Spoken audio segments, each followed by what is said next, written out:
Welcome to the show, everybody. We got to stick with it because I found a clip from a show that I frequent that we cannot pass up on the discussion. So stay tuned. We got a good one. Strong and wild, we rise up high. Conquer fears, won't let them reside. Heartbeats pound as we take the dive. Living now feels so alive.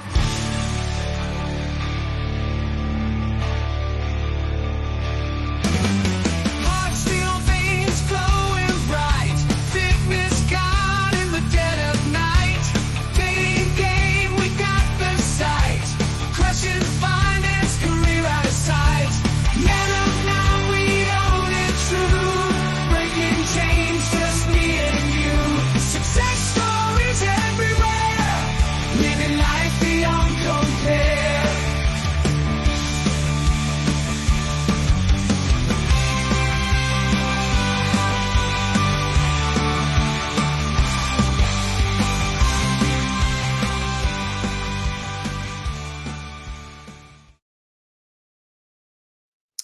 What's going on, everybody? It's your brother Kevin here, big brother of the Minimum Now.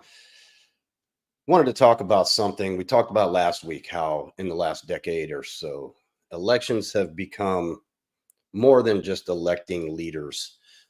They've become something that makes people want to fight each other. They make couples want to break up. And me being a Gen X guy, seeing this country go in the direction that it's going, it's very concerning to me. And it's something I wish I could change, but I don't really know how. But I do want to bring to light something that I saw on a show last night that I frequent quite a bit. And it concerned me about how young people are really taking elections and making them not only more than they should be, they're destroying friendships, they're destroying relationships, even with families. So we're going to play a little clip here in a bit. But before I go any further, I have to bring on two really good friends of mine. First, I'm going to bring up Alex Huds. I'm just throwing this all in. I'm just throwing this all in all at once. You know what? Yeah, no intro needed. They know it by now, right? I am so excited when you brought this up to me last night, and then looking through it and just seeing how people respond and like how the fact that this is even a question. This is going to be a really interesting topic to get into. And I mean, as we have as the thumbnail and the title, facts over feelings, and we have definitely been weaponizing feelings in today's society, and it's only getting worse, and it's just very, very interesting to see a real life example. So excited to get into it. Yeah, I didn't even know where we were going to go because we usually decide on Monday, and it seems like this clip that we're about to play just, man, it came at the best time or the worst time, however you want to call it. It's on the Dave Ramsey show, a show that I listen to quite a bit, and almost never do I agree with their relationship advice. And it's getting to the point where their financial advice is a little above my understanding, is the best way, most sincere way I could put it. But I don't want to go any further without Josh, LA's best lifestyle coach, and everything that I'm not, which is tall, dark, and handsome. How are you doing, sir? I feel fantastic, and yeah, I'm definitely excited to get into it today. And I'm sure the Dave Ramsey folks are probably just like, these guys again. So would love to see if they had any type of reaction to our reactions to them. I think that would probably be entertaining. But you did give us a good one today, so I'm excited for us to really get into it and start discussing it and breaking it down. Yeah, and before all the haters come out and start dissing me in the comments like you've done before, this is not a damn it, Dave situation. We're not going to really get into their advice. It's more of the subject itself. So I want to go ahead and get started. We're going to play a little bit of this clip, and we're going to play a little bit more later. But right now, I just want to set up the situation, and I'm not even going to give it any kind of explanation. Kansas City. What's going on, Nathan? Hi, how are you guys? Doing well. How can we help today? So I just had a question. It's more of a relationship question. About a week ago, my girlfriend gave me an ultimatum on which candidate I should vote for in the upcoming presidential election. When you say ultimatum, it's like vote for this person or I'm breaking up with you. That's indirectly what she said. Yes. Can we know who she wants you to vote for? Okay, we'll get back to that here in just a second. I'm going to go ahead and leave Jade with her pretty smile up, and let's just talk about that. What were your guys' initial reaction if you were Nathan and your girlfriend of 3 years, they didn't get to that point yet, came to you and gave you an ultimatum? Vote for who I want you to, or we're going to break up. I'll start with you, Alex, on that one. What do you think? Sure. Yeah, I think that this is an interesting one.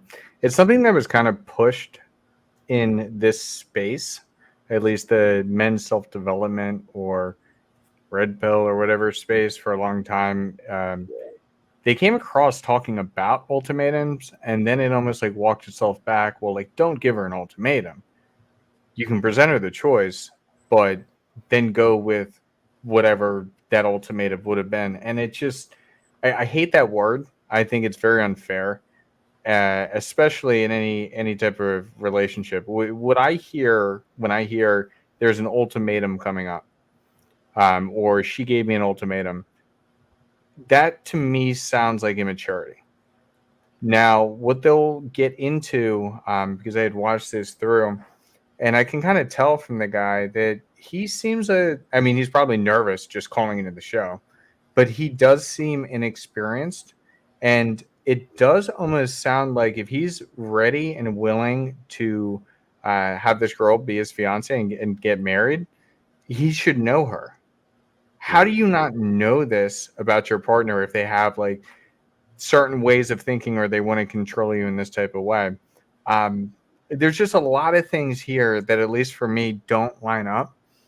And I'm just like really curious as we go through the rest of this, what your guys' thoughts become on it. Because it's just, I don't know. Something feels weird to begin with. Yeah, I agree with everything you said, especially when the ultimatum.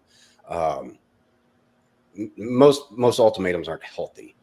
Some of them are, but Josh, I want to get your thoughts before I go.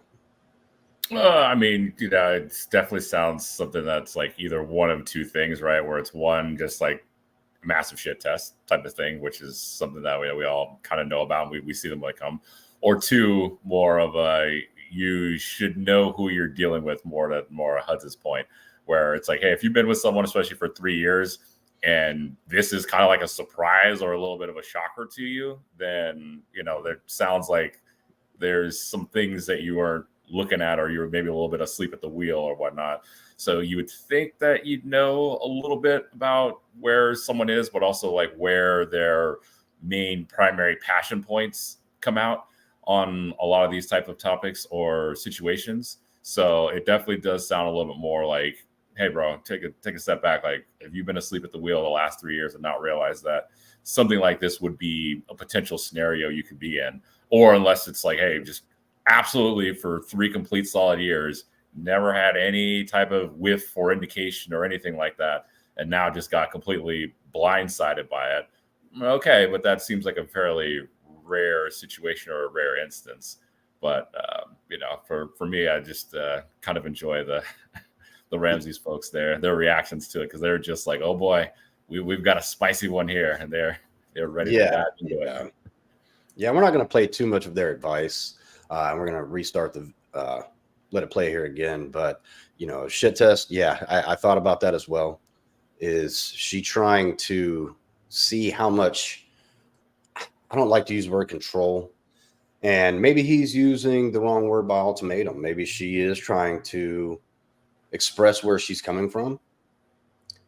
But giving an ultimatum like that, some ultimatums, okay, stop doing drugs, stop being an alcoholic, definitely stop being abusive, or I'm gone.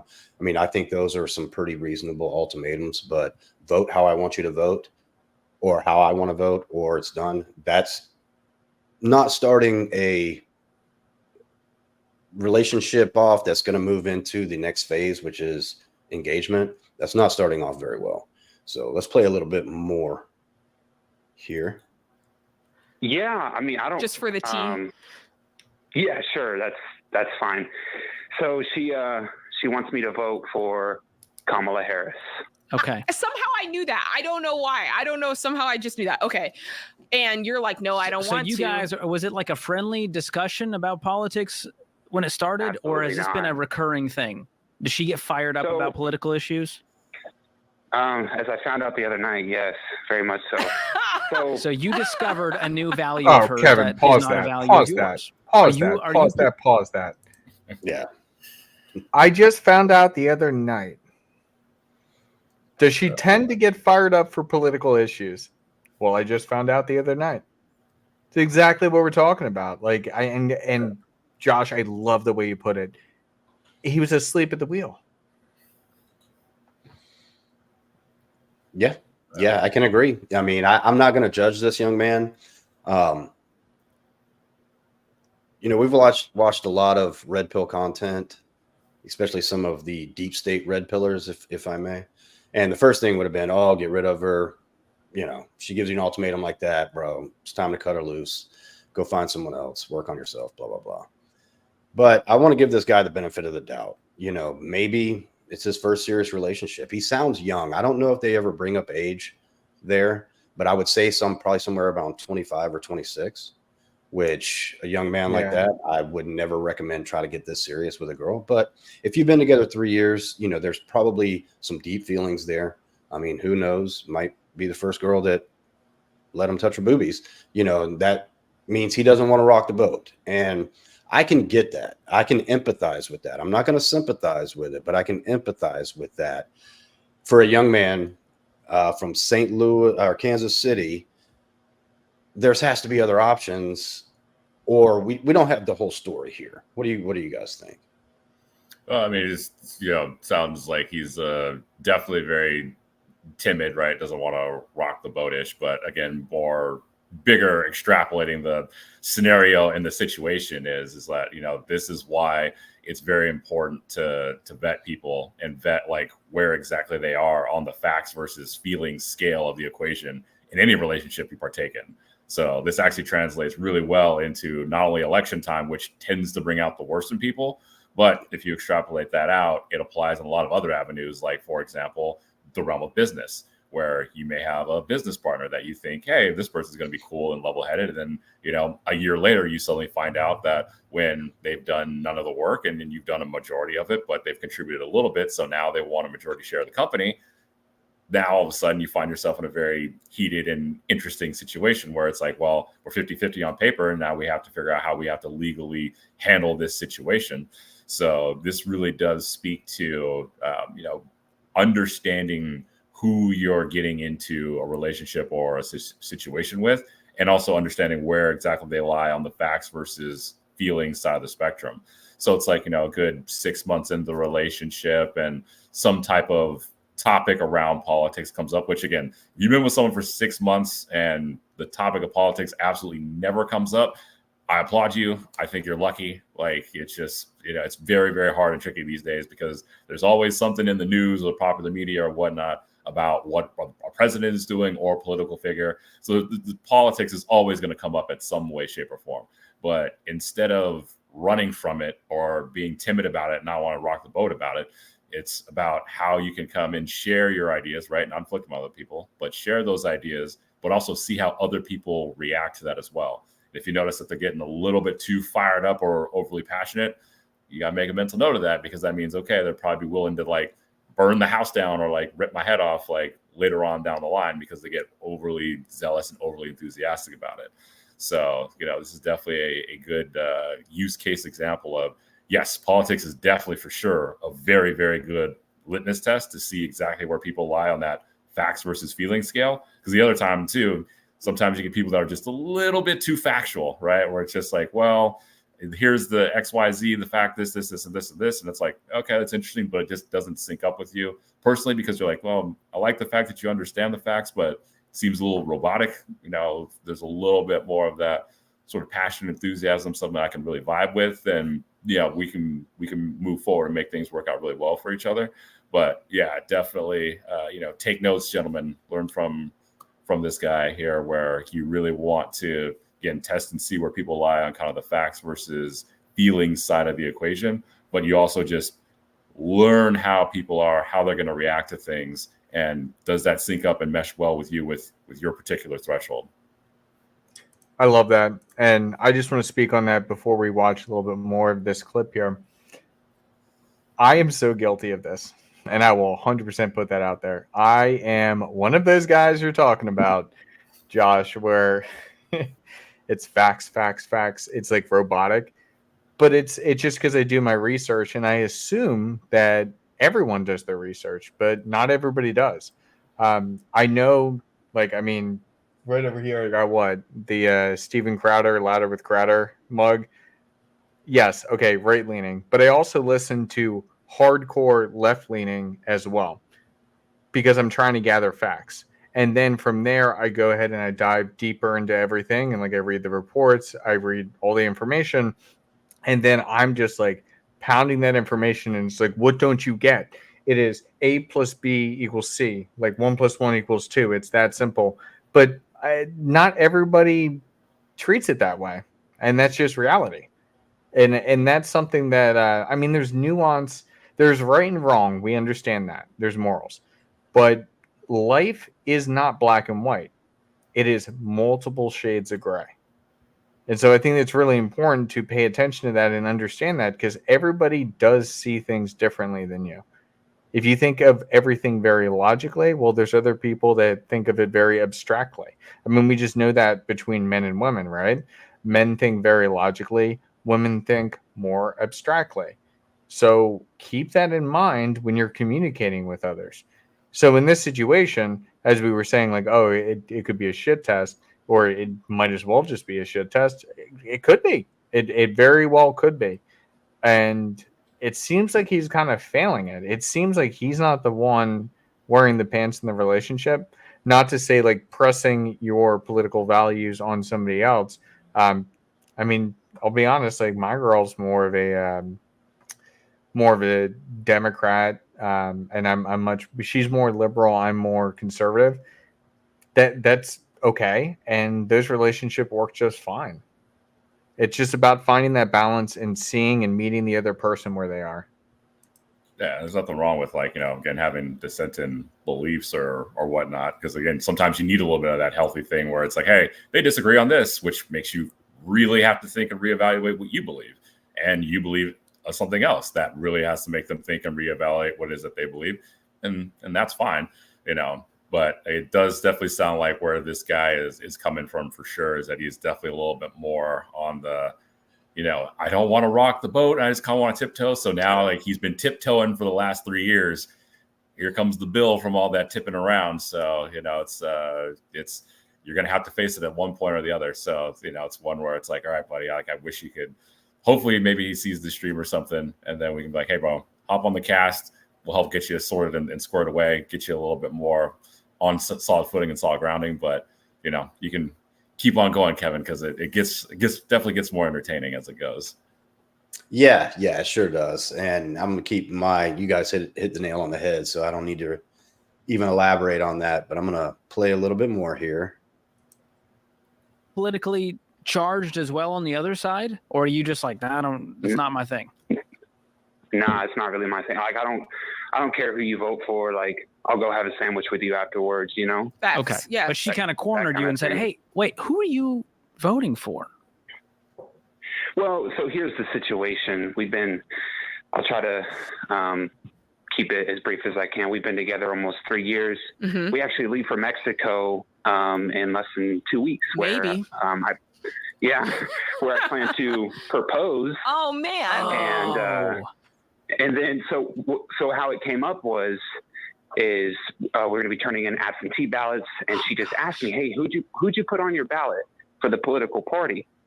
And I was vague with my reasonings why. Because you had I don't wrap you my had head. a feeling that she was going to be pretty strong. Otherwise, why would you hide it?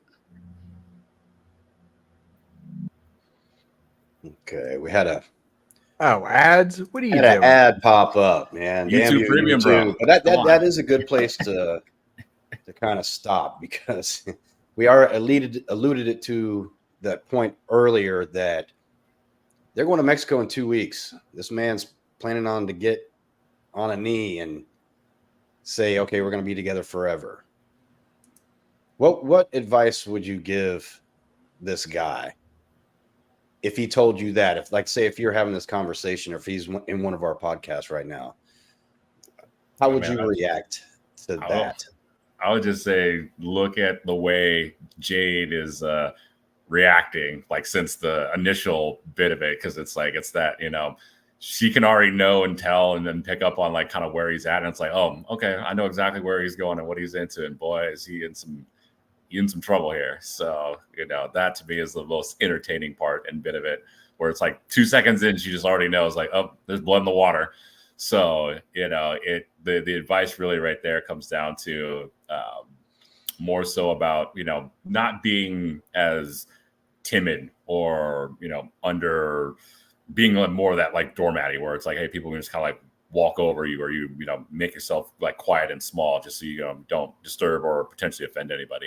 It definitely sounds like he's been one of those types of guys that's more been reserved and definitely been worried about more so what everybody else thinks, versus being someone that, you know, can be respectful, but also can confidently project or share whatever their, you know, opinions or leanings or whatnots are. So, you know, he could be in the exact same scenario if, you know, it doesn't matter who the end candidate, you know, his lady friend wants him to vote for.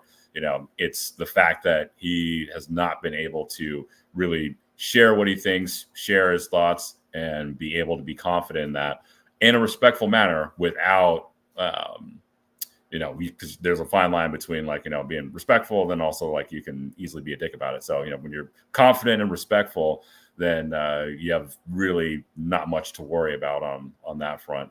And so, and even with people that have wildly drastic, you know, different beliefs than you, because I've dated a lot of girls that have the very drastically different beliefs than I do, but I'm very confident and also very respectful in the way I share those beliefs. And just understanding that, like, just because you disagree with someone doesn't mean that you're putting their ideas down, right? Or you're trying to invalidate them, or necessarily say, like, hey, you're inherently wrong, right? Yeah. So, you know, And for him, it's just a little bit more of that, like, confidence. I noticed something really interesting. Sorry, Josh, I didn't mean to cut you off. I noticed something really interesting with this, and that I'm thinking about as you were speaking about it. I don't think he really has firm beliefs.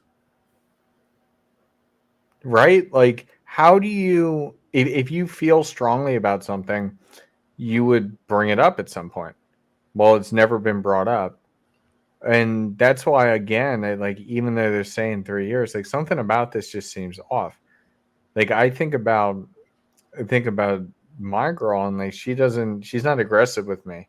Yet I'm very strong and firm in my beliefs, and I like to share those beliefs and those thoughts and those experiences and those observations of life with people.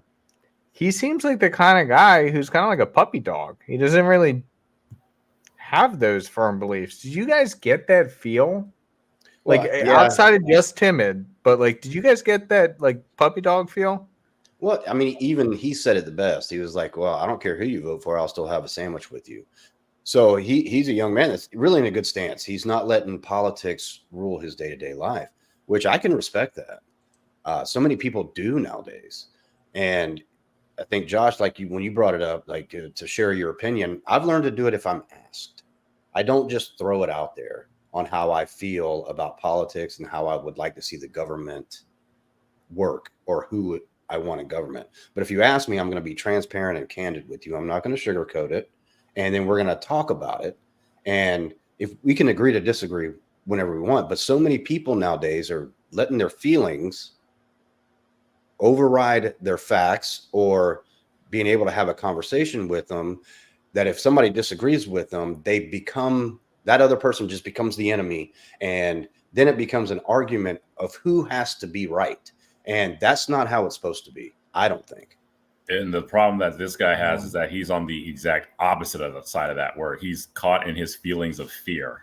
And that feeling of fear is preventing him from being able to share what his actual real opinions are. Because I do think he actually does have some opinions in there, which is why he's in this scenario. Because, you know, if he was just easily swayed, right, then it's just like, oh, well, I don't really care. So she wants me to vote for this guy. Great, I'm going to vote for this person. And then it wouldn't be an issue. But he's calling in because he's like, hey, I really don't want to do this, but she's really like forcing the issue. But he got in this whole situation because, again, he got so caught up in the feeling of fear that he wasn't able to actually show where the boundaries are on the line of the facts. So it does show concern on his part that he would call in a show to ask for advice on it. So it does show concern and a little bit of backbone that he has. And maybe, you know, maybe this is the first time he's been presented with an issue like this in a relationship. So he didn't know how to react. And fortunately, he didn't just go off the rails and ruin the whole relationship just because of this one shit test, ultimatum, whatever you want to call it.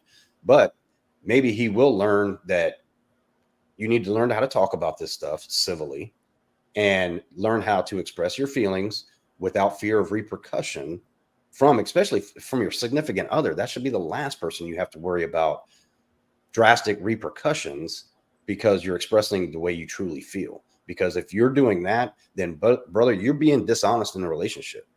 And that's not cheating, but it's almost a form of mental infidelity. Yeah. I mean, who has the most power in any type of deal?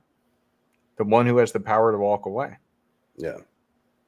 He doesn't have any power to walk away here because he can't even stand by his own beliefs. He's like, this is wrong. I should not get into this business deal, but I don't have another possible potential client, so I might as well rush into it anyways. Like, or I got to stay with it anyways, even though this is not the type of client I would want. This is not the type of business relationship I would want, but I don't have any income coming in. Again, it's scarcity mindset. I don't have anything else coming in. So, yeah. And this is a good use case example of like what happens when, again, on both ends of the spectrum, right? Because more often than not, we get, you know, the examples of when people are too aggressive, right? And too aggressively caught up in their feelings. But the exact inverse is also a major problem where you have someone that hides behind those feelings and gets held back because of them. So now when you have someone that's very aggressive on it, and now you have somebody that's hiding from it, that's this exact scenario that, you know, this guy finds himself in. And so it's a good learning lesson for everybody where it's like, hey, you want to be more balanced about it. So if you find yourself too extreme on the aggression or too extreme on the timidness, you're going to be off and something's really, really not going to work out really well for you. So, and that's, I think, you know, to the topic of today's show is that, you know, culturally speaking, we've definitely gotten more and more into the weeds in our broader feelings, but we're seeing a lot more people like that have been more aggressive with it, especially because of the internet. But we've also seen a lot on the opposite side of the equation, which I don't think it's addressed enough, which is people are getting a lot more timid and hiding behind them. And then that leads to the perfect powder cake scenario that we see right now. That's wild. Dude, I swear to God, Josh, and I don't mean to, and you know, we're way past the mark where we get demonetized. I don't mean to suck your dick, but you have some brilliant ways of explaining stuff sometimes. And that is a brilliant way of looking at it, because that truly is what I've seen, is that everything is like going to two sides. There's those that get more aggressive, that have been getting more aggressive, and then those that are shying away and turtling up because they don't want to deal with it.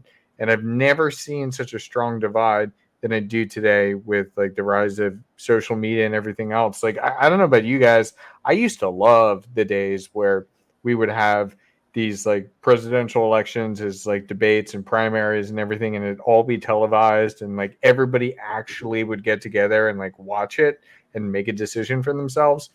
Nowadays, it's all social media. Like, I don't know if it was with Trump coming in or if it was the advent and explosion of social media that really caused it. But now most of the things that I see are just like TikToks or Instagram reels of just like short form content where everybody's curating a message they're trying to throw out.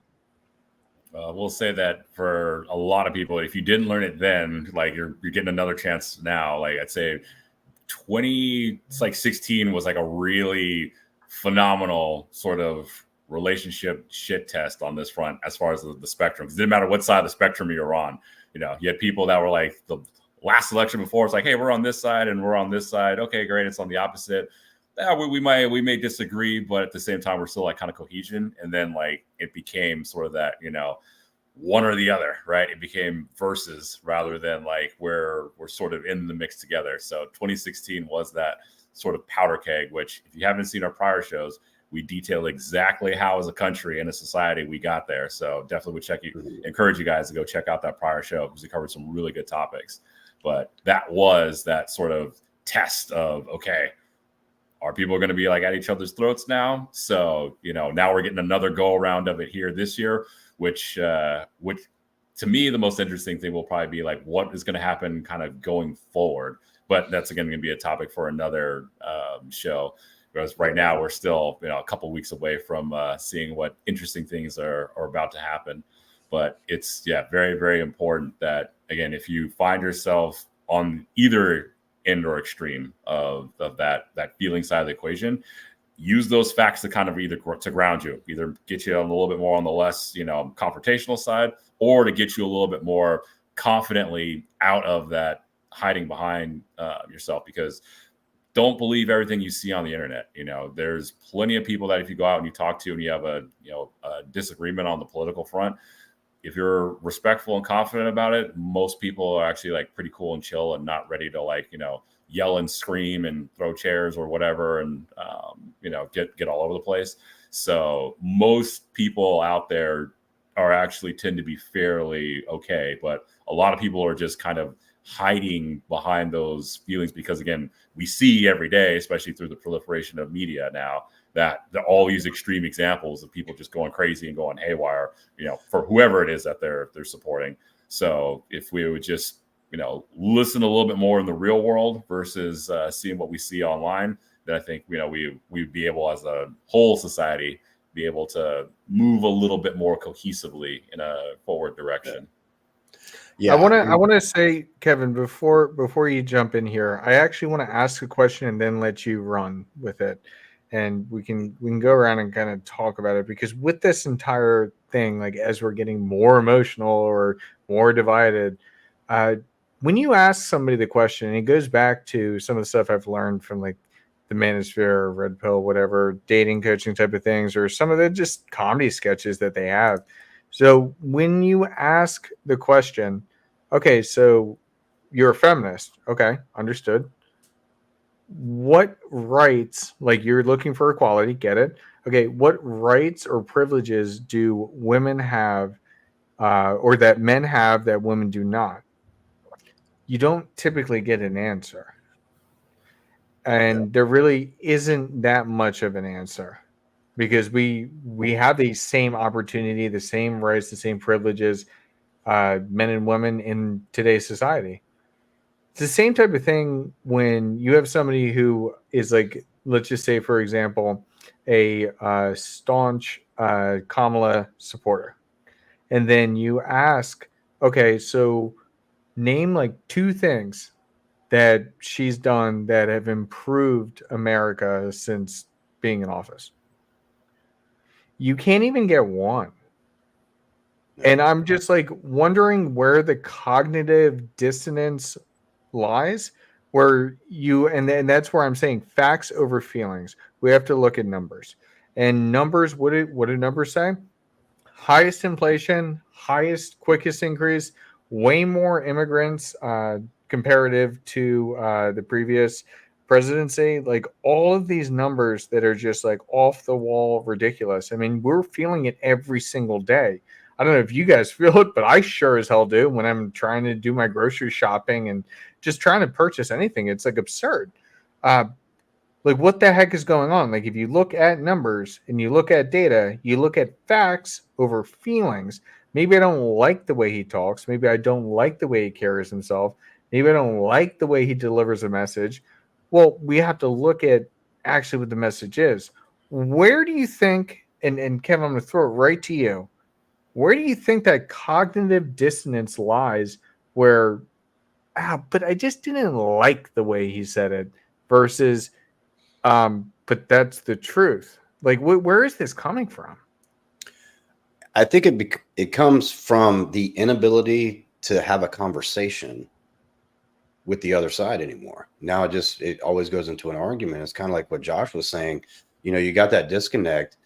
And as we were talking here, I start because it's the example that we're being set, especially for the young people, because we have a two-party system for a reason. So values may differ. However, we have the two parties so they can work together to find a center line that's going to be the best for the American people. However, when's the last time you saw a Democrat agree with a Republican or vice versa? If you turn on any kind of Fox News, I don't care, CNN, anything on the floor at a Senate meeting during a vote, they never compromise with each other. They get into basically mean girl and mean boy arguments with each other. So that's the example that's being set for the American people, especially the young people. So they're seeing that and they're like, well, if these people aren't getting along, why should I get along with somebody that disagrees with me as well? And I think that plays a big part in it, because there was a time when Democrats and Republicans worked together to find better solutions for the American people, because that's what they were elected to do. And people lose sight of that. We elect our officials to be our voices as the people. And that's not just in Washington, D.C., it's local governments as well. But if you see them all the time just arguing, trying to get that mic drop moment on each other and never listening to the other person when they're talking to try to find a compromise, then this is what you're going to get. And when you see it going on in the places that we're electing these people to be, how is this going to resonate with the young people to actually sit down and be a free thinker, to listen to somebody else's opinion and let it resonate to where it doesn't have to change your mind, but at least you can understand where they're coming from and listening, not just waiting for your time to speak to try to get your point across to make you right, because it's not about being right all the time. It's about what's best for the country. And I think that's what might be why we have a lot of people, you know, civilians, whatever you want to call it, the population acting like this, because they see what's happening at DC. I mean, I'll go and call some of them out. AOC is one. She will not allow another perspective cloud her vision of what she thinks it is. And you got Marjorie Taylor Greene on the right that does the same thing. So that's just to name a few. I mean, if you look at them, none of them seem like they want to work together. So if we can't see the leadership give us an example on how to work together, how are we supposed to do it? Especially young people that are politically ignorant. And I don't mean that in a derogatory term, but it's just the fact. You know, when I talk to people that need financial coaching, I mean, I will tell them straight up, there's nothing wrong with being financially ignorant because nobody's ever taught you. It just means you don't know. I'm not calling you a name. So if we're not seeing our own officials that we elected work together, how are we supposed to work together? And I think it builds on, like, there's two big things, right? Which is the cult of personality, and there's the level of comfort, right? And so, especially when it comes to politics, like, a lot of the we don't agree is the dog and pony show, right? To make sure that everybody else is kind of like, okay, cool, we're going to fight over these things that are trivial and don't really matter. You know, because I mean, it's like you watch Arnold Schwarzenegger's documentary, and he was even outlining when he was governor of California. He's like, yeah, you know, we had the deal like already inked, and then we came to an agreement on it like, you know, a week ago. But then when it came down to actually like debating it on the floor, well, of course, we took our little stances and whatever and put up our little fights just to make our constituents happy. But at the end of the day, behind the scenes, yeah, all right, cool. It was all good. It was very buddy. So I think you know, very much on the back end of things, everyone's kind of fairly aligned because, you know, again, they all hang out at the same parties. They all marry each other. All their kids go to the same schools. They go to each other's weddings and birthday parties and whatnot. So it's more of the dog and pony show that's built around the cult of personality. And the cult of personality is a really, really powerful tool because, again, people will go for, right, as what they say, right? People won't necessarily remember what you said, but they'll always remember how you made them feel. And so that cult of personality is a really, really powerful factor, which, you know, the perfect example of that is the 2008 election. You know, whatever side of the aisle you're on, or whatever you think he was great or you think he was horrible or whatever, Barack Obama, as far as the cult of personality goes, Barack Obama was probably one of the greatest personalities that we had seen in politics since like the 80s with Reagan. So you can't deny that, like from a PR standpoint and as a PR type of play, Barack Obama was spectacular. He was a politician's politician on that front because, again, he had that personality that you really could build that magnetic cult around. And then the other side of the coin is going to be on the comfort level because, objectively speaking, right, life has arguably been the best it's ever been. Like, we live in the most amazing time in all of human history. But if you rewind the clock back over the decades, right, you had to be a lot more involved and you had to know a lot more of what was going on because you felt the impact of a lot of things more directly, right? When you didn't have streaming services and you didn't have the ability to just use Uber Eats to get food and be able to like kick back and listen to music, for every song you've ever wanted for like hours on end, you tended to be a little bit more involved in things because your attention and focus was more on like, hey, this is another thing that's going on. You felt the impacts more. Oh, this person is saying that we're going to increase taxes by 15%. Suddenly you're like, oh, well, I'm calculating this out. Yeah, this is something I can feel a lot more. Nowadays, we're a lot more inundated and shielded or distracted in a lot of senses. Yeah, I was going to say a high degree of comfort. So for us, it's a lot easier, for these past couple generations, really to rely more on that personality to sum up and inform the decision-making process versus the actual pain factor. Because even as much as people may complain or whatever, people, relatively speaking, are a lot more comfortable than they've ever been. But that comfort is starting to peel away a little bit with things like, inflation, the job market, things like that. So pendulum's starting to swing and retract as the bill for all this comfort is kind of coming due. So I think that's waking people up a lot more. And so it's going to be really, really interesting to see what happens in a couple of weeks here. I got a question. I want to cycle it around again because I'm learning from how you guys are speaking on this anyways. So I want to keep learning as well.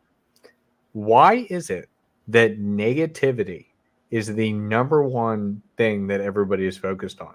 So when you go, like, when you think about like the rage bait stuff, like all that type of stuff, like that's what gets the most views, the most attention. Why do you guys think that is? I mean, I'd say it's partially because of that, lizard brain survival. Like, we're hardwired for negative things to stand out more because it's a survival mechanism, right? Like, if someone comes up and compliments you, like, oh, that's great, like, and hey, great. And, you may forget about it, like, after a day or two. It's like, oh, it was a really nice moment. But, someone like is a real dick to you or like, calls you a dickhead or something like that. You remember that like for weeks, right? So it's just partially that sort of hardwiring of the lizard brain, which is, we look out for negative things because it's survival, right? We know, hey, if this dog bites, we need to stay away from that dog and other dogs like it. Or, hey, if this berry makes you sick, we need to stay away and not eat that berry, right? So I think it's kind of tapping into that underlying evolutionary psychology that we have and that we operate on, which, again, it always draws people in, right? People love looking at a train wreck or something like that. Yeah, and that's what I was going to say too, is because it's gotten to a point where negativity brings the most attention. And, back to your point, Josh, the dog and pony show that they put on TV and during debates and all that, yeah, you're right. They go backstage and they shake hands and they talk. A big way I saw that is when the dinner, I know they do it every year. It's kind of a roast. It's a big fundraising event that Trump was at. And he was talking about Chuck Schumer. And he was sitting right to the left of him, which when Trump was in office and Chuck Schumer, they acted like they hated each other. But he was like, he is a good man. He's a good guy. I hate to say it, but he is a really good guy. So it shows you, it's almost like lawyers. You think these lawyers hate each other because one is representing the defendant and the other one is and you think that they hate each other because they're arguing. But then no matter who wins or loses, when that gavel comes down, case closed, they go play golf together. Because they're all friends. They all work together. you know. And it's kind of that facade, that dog and pony show that you were talking about, that I guess they're thinking that's necessary now to maybe show their constituents how much they stand up for their beliefs. But I think that's hurting a lot, because it gives a false sense of what's really going on in DC. Because if they look divided, of course we're going to be divided, especially the younger, impressionable people that see that. They think that's how it's supposed to be. Well, I saw AOC arguing with Marjorie Taylor Greene, and AOC is a Democrat, and that's what I am. Marjorie Taylor Greene's a Republican. And so when I meet a Republican, I'm supposed to act like that. And unfortunately, I think that's where a lot of the disconnect comes and the division comes, is because of what people are seeing. And they're taking that to the extreme on the streets. Well, I mean, that's, I would say, like, if I was a cynical man, right, I'd say that's wholly intentional. But again, if you look at the money and the power structure and everything, right, it's like, if you have a lot of public servants, right, that are making public servant salaries, right, that are all ridiculous millionaires and somehow have amazing insight into different stock, companies going public and things like that. It's like, hey, look, if you can put on that show to, again, keep everybody else busy and not like paying attention to what's going on that front, well, then yeah, it's an age-old tactic, right? It's like the old, was it the saying of the king is looking and he sees the villagers that are coming, and some of them have pitchforks and some of them have torches. And the king's advisor says, you don't need to fight them or defend against them or push them back. Just tell the pitchfork people that the people with the torches want to take away their pitchforks, and then watch them fight amongst each other and be distracted. So that's why it's extremely important in this time where, again, there's a lot of distractions and there's a lot of division that's being sprinkled out there. So that way, your people are not looking at where the real opportunities to win are. It's very, very important that, you got to find and get with a group or get with a tribe that will keep you focused and be focused on that same vision of like, hey, look, even though all this is going on, there's still way more opportunities than there ever been before, in order for you to find some sort of social mobility or to find some opportunity to do, again, what it is that you want to do. So that's the real important thing. And so being focused on that, but it gets hard when you're by yourself. Because again, when you're by yourself, it's just, oh, this person's saying this person's saying that. I like this person, I don't like that person. But again, when you're in a group and you're in a collective and you're all helping each other stay accountable and stay focused, then all of a sudden you start seeing that, hey, everybody else is distracted, but everything that these guys at the top are capitalizing on, we can actually capitalize on it too, because we're focused and we're not distracted. So that's, I think, the bigger, more important thing for anyone that watches this to note and to take a look at is, while all this distraction is going on, again, the feelings are flying around everywhere. What are the facts? Because the facts will be able to help you find opportunity that will, again, let you get to where it is that you want to be. So I got a statement to make here just in this whole thing. And shout out to you, brother. Vengeful Truther. Really appreciate it. And I didn't mean to necessarily make it against Trump, not to say what my political affiliation is. But I tried to chat GPT my brain there. So I have a question for you two. How much does the president of the United States get paid every year? What is their salary? $450,000. Yeah. Okay. So in Barack Obama's term, or I mean, I guess 2 terms, let's say 2 terms, so we can cut it in half, but still, he made $70 million. In Donald Trump's term, he lost about $1 billion. Yeah. Donald Trump was the first president since John F. Kennedy to not take the salary. He elected not to take the salary. That's not it. But that's not it. That's not. Yeah. But I mean, because that doesn't add up. That doesn't add up to that amount of money. But his businesses, not that they failed, but they lost a little bit of their revenue because he wasn't 100% engaged with them. I think the bigger point though is that, if your salary is $450,000, if your salary is $450,000, how is it suddenly throughout the term of your employment that you are now able to afford a giant, enormous mansion complex next to Oprah's, right? It's like, in Yeah, Hawaii. it's a little and bit that's my point. And that's my slightly point. off. When we look at things, we're trying to look at them objectively. Okay, so you got somebody who's willing to lose $1 billion to be president. And then on top of that, willing to run again, willing to go through an assassination attempt right here in my home state of Pennsylvania, and then still continue forward instead of backing down. Like when you think about, okay, facts versus feelings, who is somebody who's willing to literally put their life on the line for me as the American citizen versus like it just, if you comparatively look at everything. So like that's what I'm saying. Like what the heck are we talking about? Yeah, those are definitely some facts. Those are great facts that nobody really wants to mention. You'll never hear that on any of the news outlets. That you'll see it a little bit here and there on a meme, but that's something that people. And I'll say it's just because he loves the country. I knew that long before he even got into politics, before he came down. If you ever read his book, Why We Want You Rich, it's a book that he co-wrote with Robert Kiyosaki, the author of Rich Dad Poor Dad, which made Robert millions.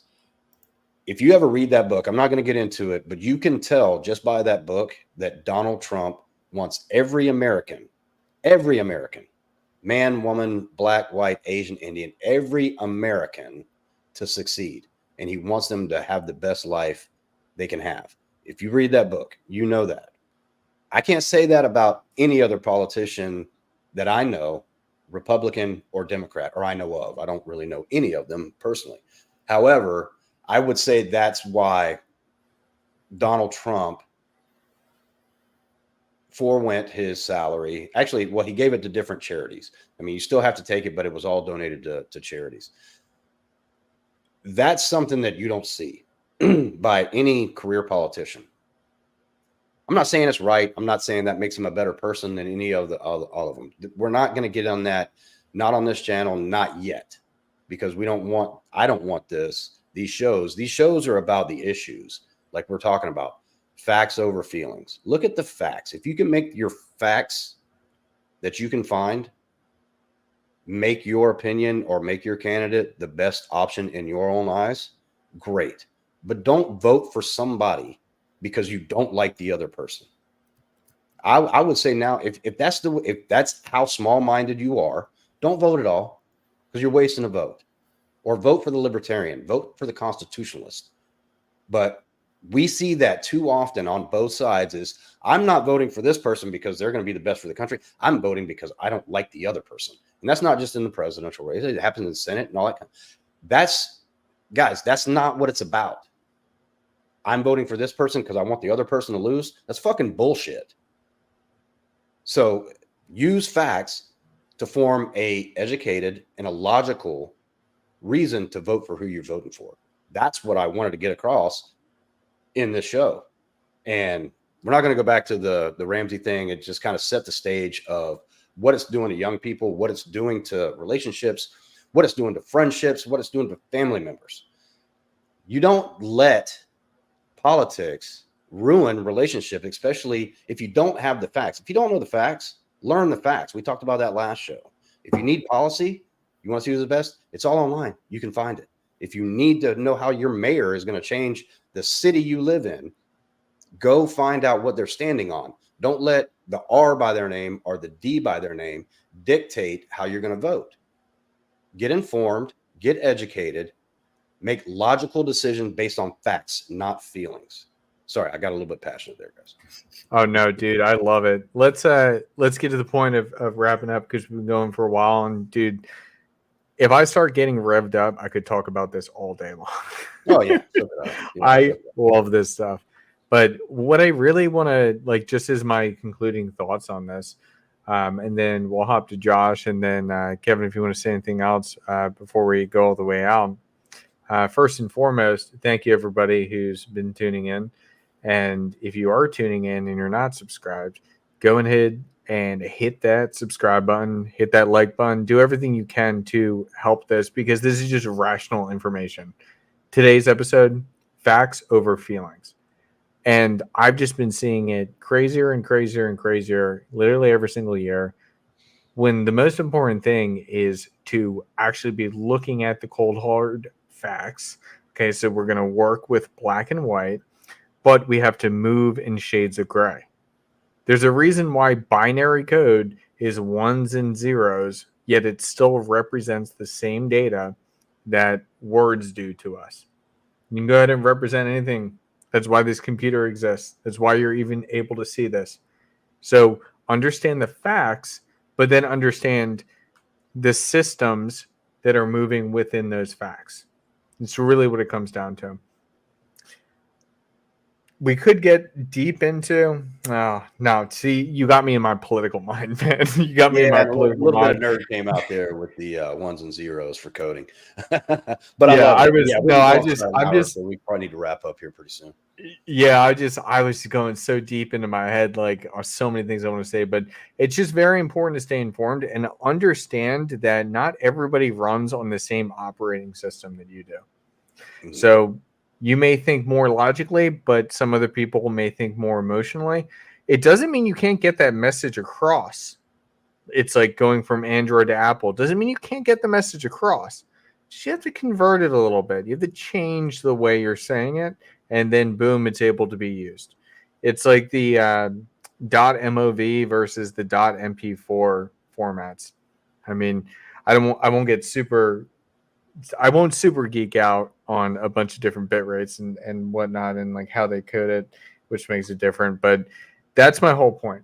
Understand that you should understand yourself, how everything works, why it works, what this is saying, what that's saying. Gather all the facts and make your own decision.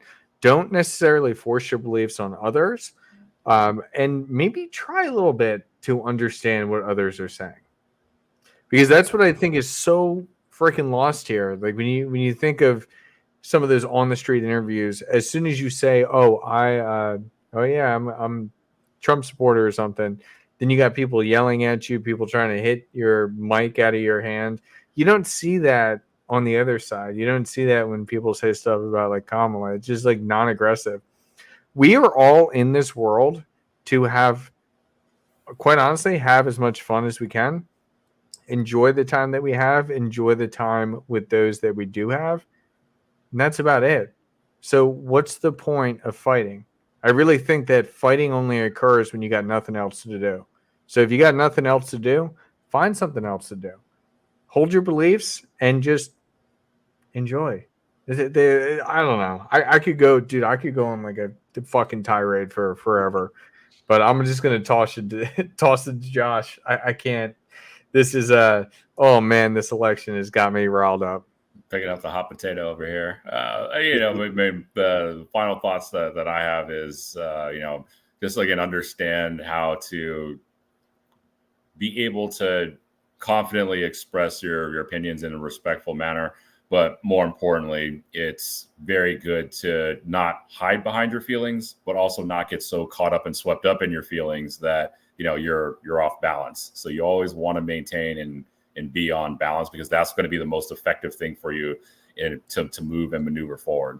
I've been in rooms with some of the most powerful people that you can imagine, and guess what?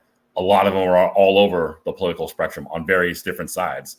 But what unites them is something that's a lot bigger and a lot more focused. They don't let the trivial things really get them knocked off and get them dissuaded. So when it comes to politics, it tends to kind of boil down to usually a lot more trivial stuff, because in your bigger day-to-day, it doesn't really affect you. But also too, if you get too caught up on that, you're going to miss a lot of opportunities because you're too focused in looking into something that isn't directly going to benefit for you. Now, if you say have, a business adventure that you're starting, and, whichever way the political leanings go is going to affect your business in one way or the other, then yes, pay attention, get very, very, very passionate about that, but see the opportunity and be able to position yourself that way. No matter what happens, you're going to come out okay and you're going to win. So that's the bigger thing, is see the bigger picture, which is what's more important, them winning or you winning. Yeah. That's a good point. That's a great point. It's always hard to follow up, Josh. But I do want to take about 30 seconds to basically wrap up the video that we used as an example. They go on to say that you need to have a serious conversation with her, find out why you feel the way you do about how I should vote. Is it a trauma that happened earlier in life, or get to the root problem? Which, when it comes to the Ramsey show, I almost never agree with their relationship advice. And on this one, I halfway do. So hopefully it works out for this young man. We're just going to leave it at that for him. But when it comes to the issue at hand with facts over feelings, as men, an important essence of our being, and this doesn't have anything to do with alpha, beta, sigma, it's our ability to form our own opinion by doing what we need to do to get the facts to form that opinion. And then when we do have a belief, standing behind it. But I think Alex brought it up earlier in the show, is the most powerful person in a relationship, whether it be personal, romantic, business, is the person that can walk away. So I would say, as a man, you always need to have yourself in a situation where you can walk away with no hard feelings. Don't feel like you have to sit there and argue. If you've said the same thing 3 times and there's still no outcome, the conversation, the argument is going nowhere. So have the ability to walk away. You don't have to sit there and argue to think you're right and to make that other person think you're right. That's not our job as men. It's our job as men to create our values, create our core beliefs, and stand by them. But also be willing to listen to the other side. And if somebody makes more sense and you get an aha moment, don't be a coward. And I say that, and it's going to be hard for you to get this. Don't be a coward and just stand behind your beliefs because you don't want to say, you know what, you're right. Because you let facts dictate how you want to make your decision, not the way it makes you feel. And that's what I want to end on. I think that's it, Kevin. That is absolutely fantastic. That's a great way to end it. That's a great way to sum it up. Yeah. Oh.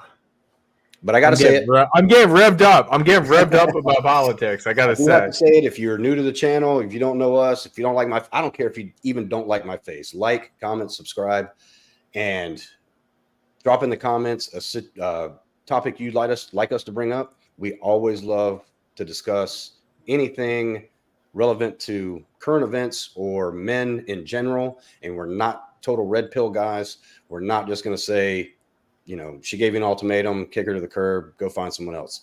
So always tune in. We appreciate the support. And if you want to check us out even a little bit further, check us out at minutenow.us. We're not taking new members, but you can always join the waiting list, get on the email list, and we'll go from there. That's where the real debates happen and go. So yeah, they're real good discussions. This is literally an appetizer. Yeah, this is the tip of the iceberg. This is the tip of the iceberg. This is fantastic. Well, thank you guys. Take down a Titanic. So yeah, thank you guys too, man. And I will see you guys next Tuesday, and we will have another spicy topic. Yes. All right, let's do it. See you guys.